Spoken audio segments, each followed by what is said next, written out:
Okay, I want to give everyone kind of like an update on where things are. Let me just first say that with regards to City of Houston employees, um, I'm going to delay City of Houston employees returning to work now instead of Wednesday. It will be Thursday, and we will take it day by day. I am asking City of Houston employees, and the notice is going out, that working at these shelters will work as well. I'm encouraging city employees if they can get in safely, working at the shelters would be very, very much appreciated. We need their assistance. But in terms of returning to work, we will continue to operate with just essential personnel through tomorrow. We are still planning on having our regular city council meeting on tomorrow. That will take place, but only essential personnel. With respect to shelters, of course, at the George R. Brown now, we have expanded our capacity. Initially, we had capped it at 5,000. We are now have gone beyond 9,000. We are looking for other shelter locations. In fact, we have identified a couple of other mega shelters locations. I'm not going to announce it right at this time, but that announcement will be forthcoming. I want them to get set up first, and then I'll be meeting also with County Judge Ed Emmett sometime around 12:30, where we'll make a joint announcement with respect to an additional shelter. But there are additional shelters that are going to be set up. The reality is that not only are we providing shelter for Houstonians, but we are also providing shelters for people who are coming outside the city of Houston, who have been directly impacted by the storm. We're not turning anyone away. But it does mean that we need to expand our capabilities and our capacity. In that regard, we've certainly made the official request to FEMA. We need additional assistance, and so we've asked them to provide supplies and cots, food for an additional 10,000 individuals. And hopefully those supplies will get here as soon as possible. At the latest, we hope no later than sometime tomorrow. If before then, it certainly is needed even before then. But we are asking for an additional 10,000. Quite frankly, in many ways, the city of Houston Harris County is serving more of also as a kind of like a regional sort of hub. So we not only are taking care of people from the city of Houston, but we are also accommodating people who are coming in from other areas. So additional announcement on the shelters will be forthcoming, probably in the next few hours. We just need them to set up. Yesterday the focus was on rescue. Today will continue to be on rescue. That's critical, and that's and that's important. And so let me first call on Chief Acevedo, and he can give you an update on rescues and other related matters as it relates to law enforcement. Chief Acevedo. Thank you, Mayor. Good morning. Overnight, the Houston Police Department continued to operate throughout the city, conducting search and rescue. Our rescues of the last count was well over 3,500 folks have been rescued. We've also, again, it's really important for the community to know that we're not just in a search and rescue mode. We're still in a law enforcement and public safety mode. Last night, we actually had some arrests made of a crew that was robbing members of our community. Our officers heard about it. They deployed in heavy rain. They found them. They went in pursuit, and all of those suspects were taken into custody. And here's what I like to say to people that would take advantage of individuals. This is the state of Texas, and we're a welcoming city, but we are not going to tolerate people victimizing, especially committing armed robberies of our community. We're going to catch you, and I promise you this.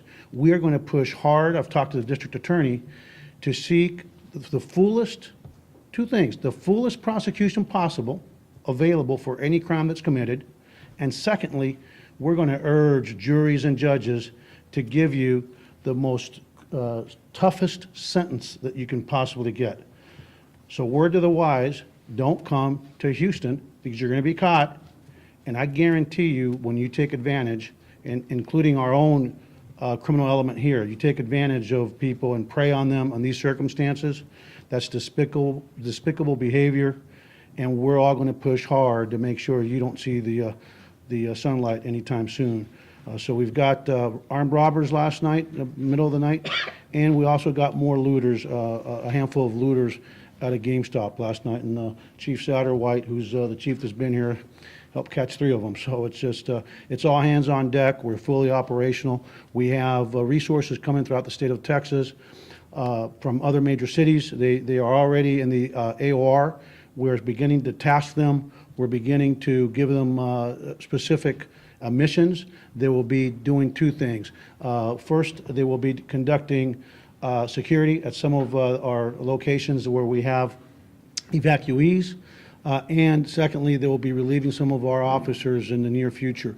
We will not be reducing our posture. Our officers continue to sleep in the stations. They will be continuing to sleep in these stations throughout the response phase. We are still in the response phase, and we probably will not be moving towards recovery for a matter of a couple more days. So our officers will not be going home. We've had 160 of our families that we know so far that have been impacted. And I can't speak enough about not just the police officers and the firefighters, but all of our city employees that this mayor leads, that no one has left their post. They're out doing their job. And so we're fully functional. We're still trying to get to folks. And again, like we said yesterday, don't give up on us. Seek the higher ground. We will get to you. We have assets. At every passing hour, more boats are getting into the water. Every passing hour, more high water rescue vehicles have come into the theater. And please know, one of the delays has been, this is a catastrophic event that I don't think we've seen when the Weather Channel starts creating a new color for rainfall. They've never used that color before. There's a reason they've used it. And so for all the Monday morning quarterbacking out there, you can't talk about hindsight, because there is no hindsight in terms of an event that's never occurred. And so with that, just know that these relief convoys have been stuck because of all the inaccessible road, but we're starting to get them all in, and I think we're in good shape moving forward. Thanks, Chief. I certainly want to thank other cities. Mayor Price from Fort Worth, for example, sending down 100 police officers, talked with her on yesterday. I want to thank the city of Fort Worth. Of course, Dallas, Mayor Rollins, of course, they have set up to house up to about 8,000 individuals who are coming from the surrounding areas, the surrounding counties like Galveston and others. And so I want to thank them. Mayor Allen in Austin is also setting up to receive people from the region. And so I want to acknowledge him. And then the mayor of San Antonio has also extended his hand. So we want to thank all of our partners, mayors and other cities throughout the area and throughout the country for their support. Let me also now call on Fire Chief Sam Pena for the status report. Thank you, Mayor. Good morning, everybody. So, as of midnight tonight, the Houston Fire Department has responded to over 1,000 calls for service. Over 400 of those have been water rescues or water-related incidents.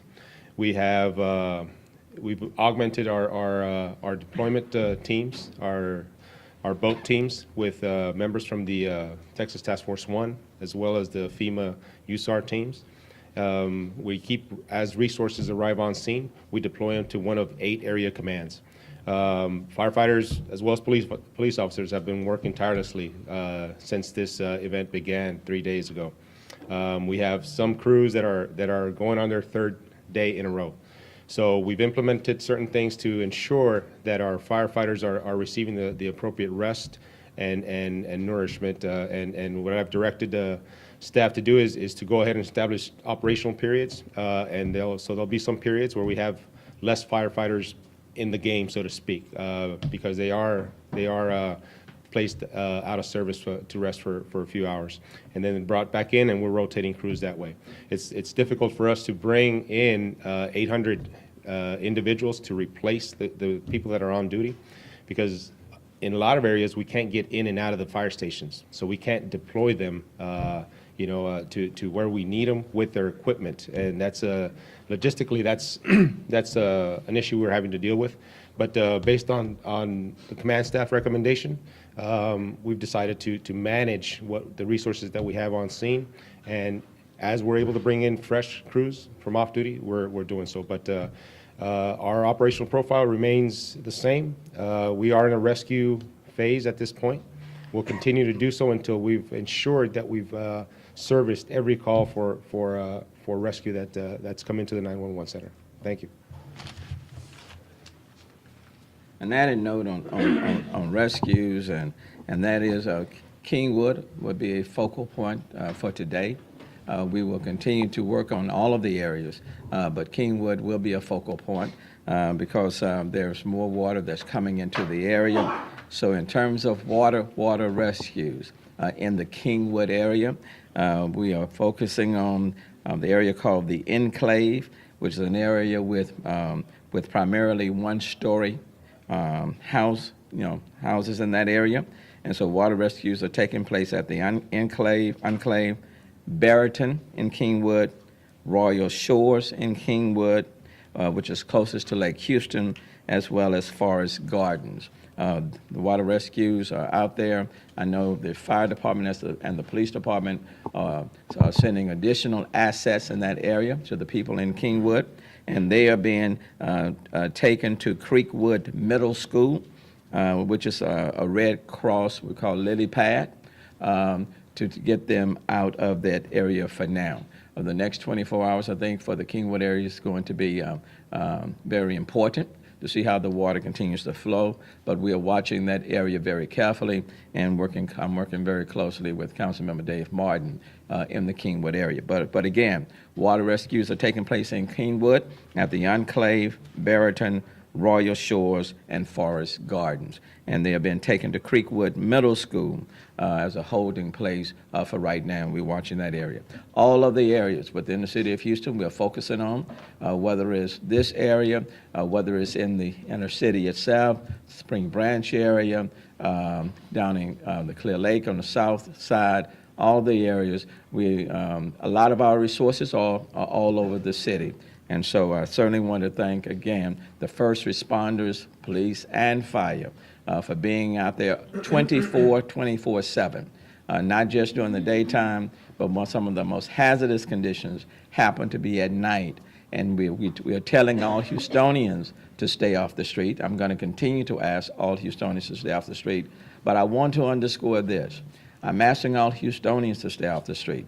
But our first responders are on the streets. And they are on the street at night in very treacherous situations. And so I cannot say enough for them that are working around the clock. I want to give you an update on the Northeast Water Plant, since that's very important to the city and to areas, communities that are supplied clean water by that plant. Jeff, you want to come in and give us an update? Crews have continued working at the plant. The water plant is operating. Houston's water is safe, and we don't expect any change in that situation.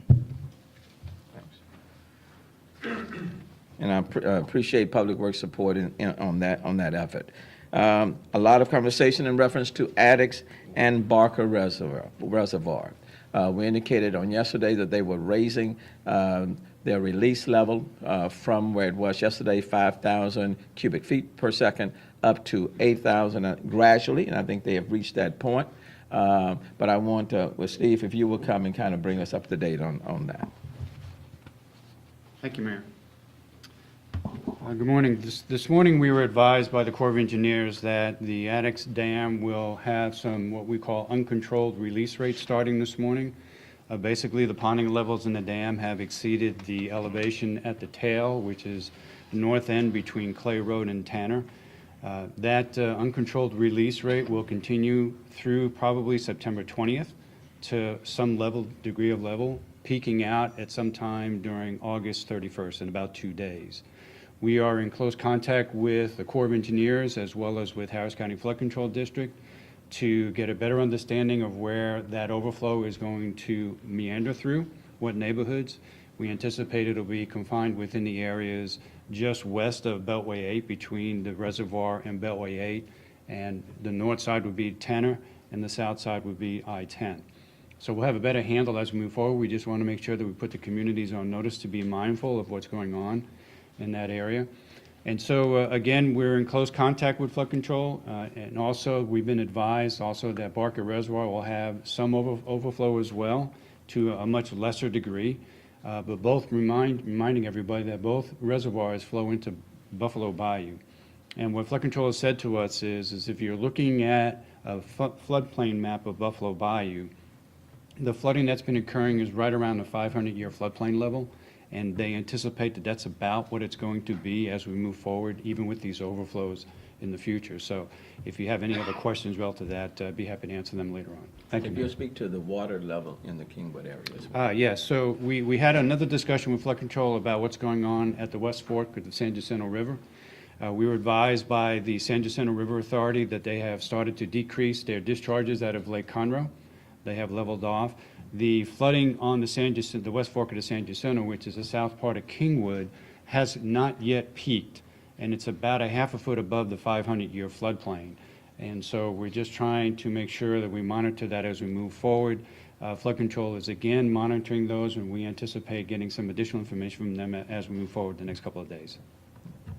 Okay, so we're monitoring very carefully those two areas from Kingwood into the areas that will be impacted by the release of water from the Annex and Barker Dam. And as a precaution, we are looking at setting up an additional shelter in on the west side of Houston. And I'll make that announcement sometime today as well, as a necessary precaution. What I will say to people throughout the city of Houston is that please be alert, please be on notice.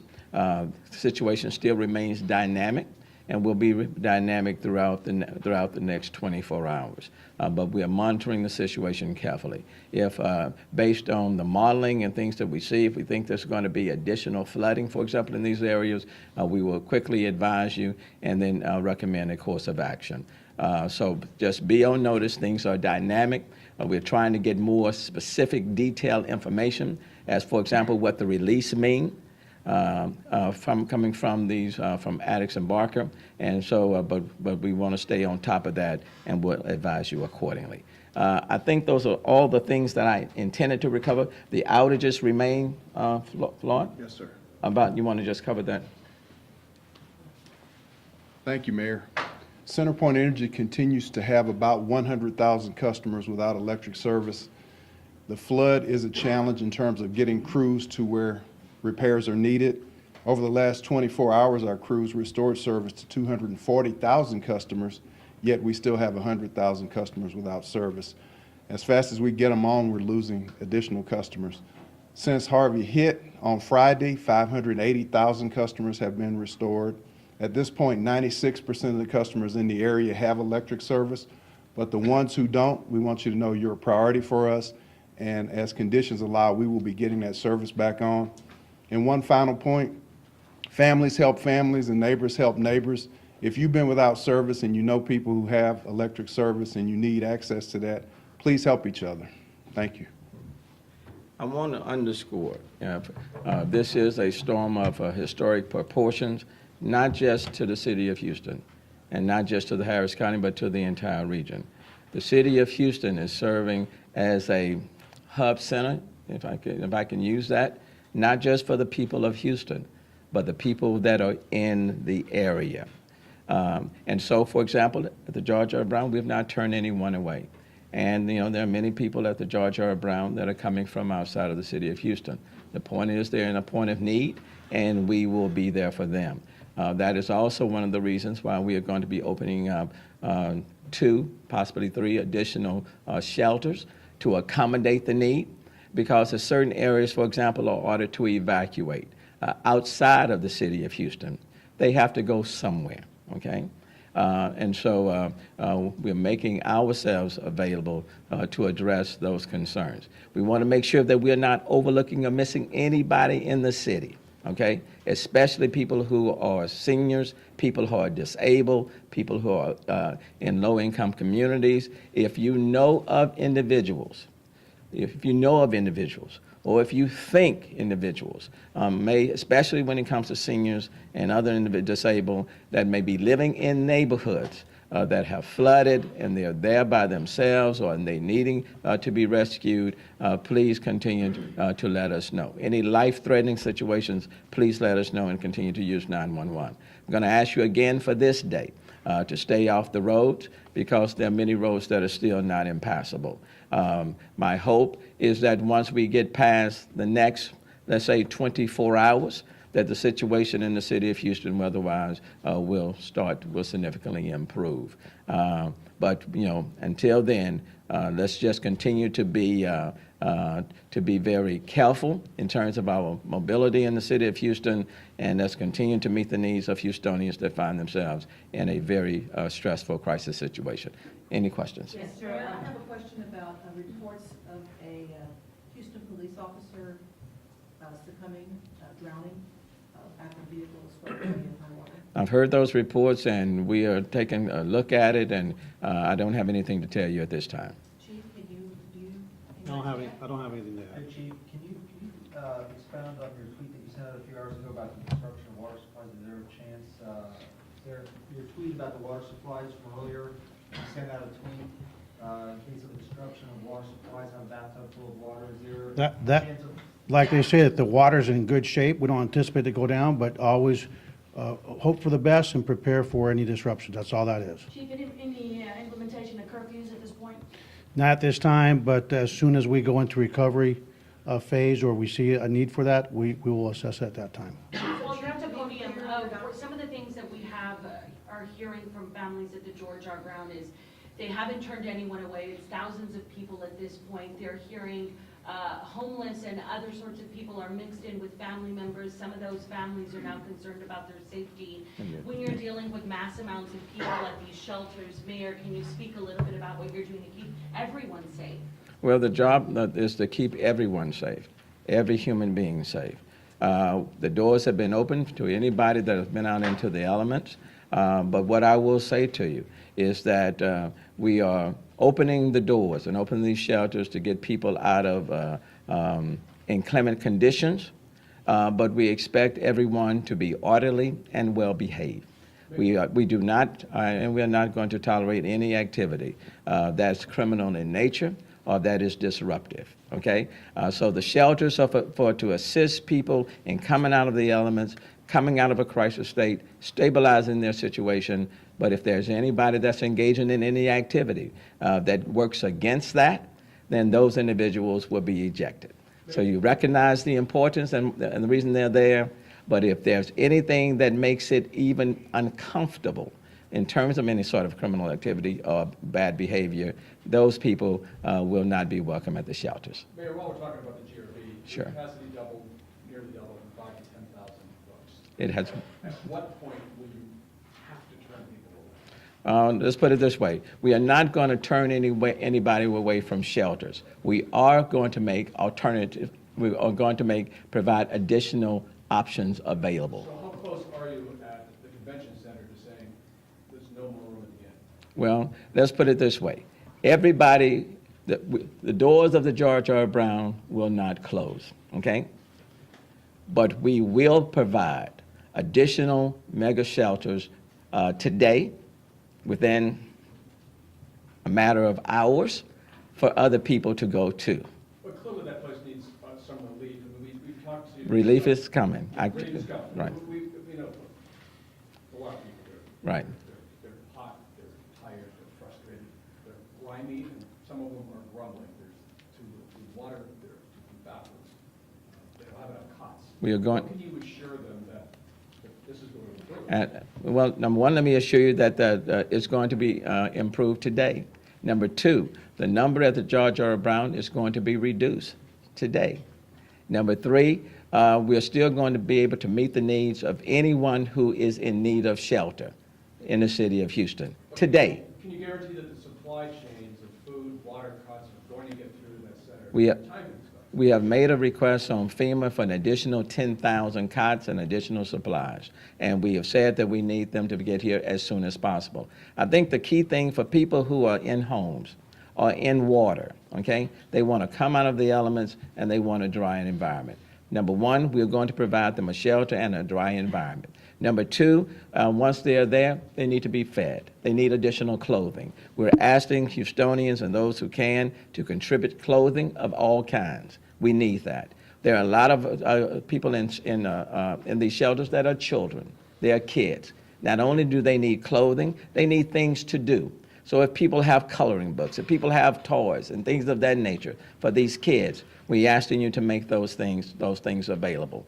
But I certainly understand that if you have too many people in a space too long, it creates additional problems. And but as of last night, for example, I think there were 2,000 to 3,000 people that came into the George R. Brown after 9 o'clock last night.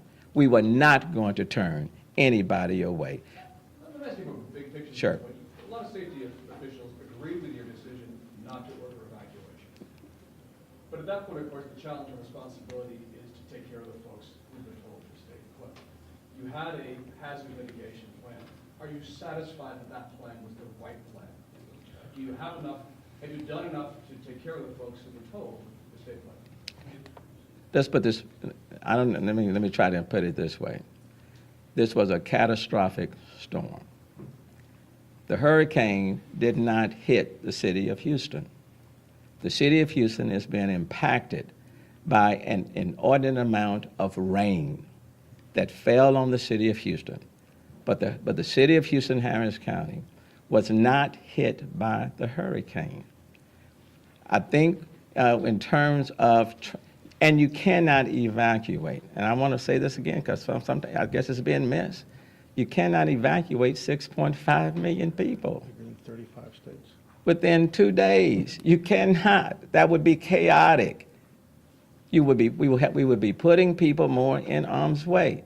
We are the fourth, and I want to be clear because the question keeps coming up, and then I'm going to add a tagline after I answer this question, and that is, we are the fourth largest city in the United States of America. Harris County, I think it's the third largest in the United States. When you combine the two, you are talking about a population of 6.5 million people. You cannot put 6.5 million people on the road 2 days before a storm that you don't know where it is going. It is absurd. And I think Okay? I think I said that the safety experts agree with you, but then what is the plan for those 6 million plus people? We asked people to prepare, and they did. At the same time, when you have an unprecedented amount of water, the things that you cannot avoid or foresee or prevent, you simply have to learn how to manage. Now, I have answered the question of evacuations over and over again. There will be a proper time to do that.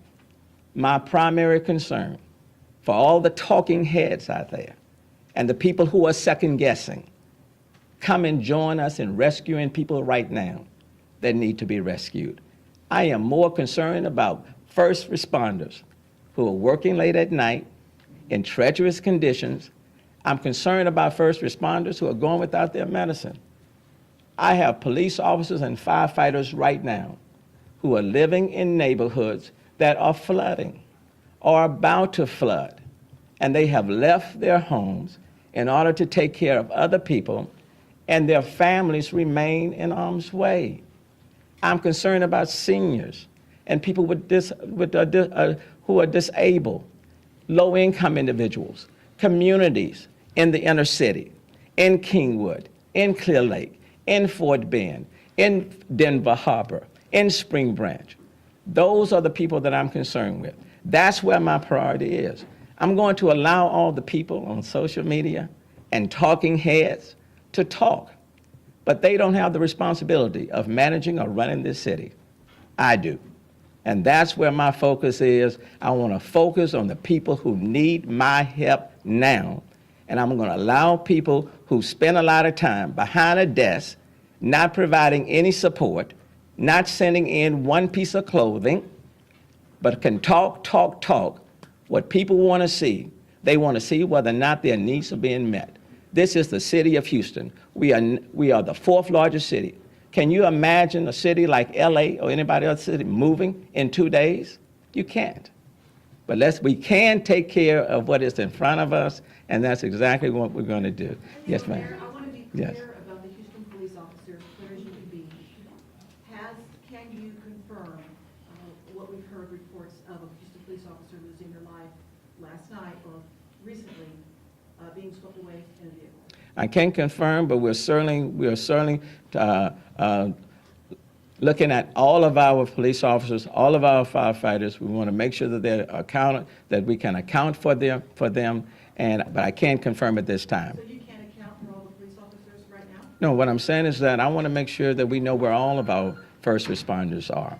And so I can't give you an answer at this time. Mr. Okay? Mayor, can I get Yeah. back to the rescues? There are viewers who are watching this press conference right now. I know we have a lot of questions. Yes. You're talking about the shelters. Yes. And it's one of these double-edged swords, Mayor, where if you can stay inside your home, stay inside your home. Yes. The roads we're seeing still aren't clear. Yes. The shelters we're working on opening. Yes. I just Yes. got a message from someone who's watching this press Yes. conference. She wants to know, is there any word of those Red Cross mobile food trucks, food coming out to the folks who want to stay in their homes and keep firefighters and police out of harm's way?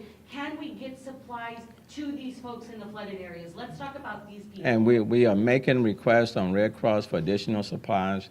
You know, of course, their resources are being taxed because they're servicing the entire region. We made an additional request on FEMA for additional supplies, and we're going to try not only to take care of people in the shelters, but assist people in the communities, in the neighborhoods as So well. what should we tell them today? That help is coming, it's coming soon?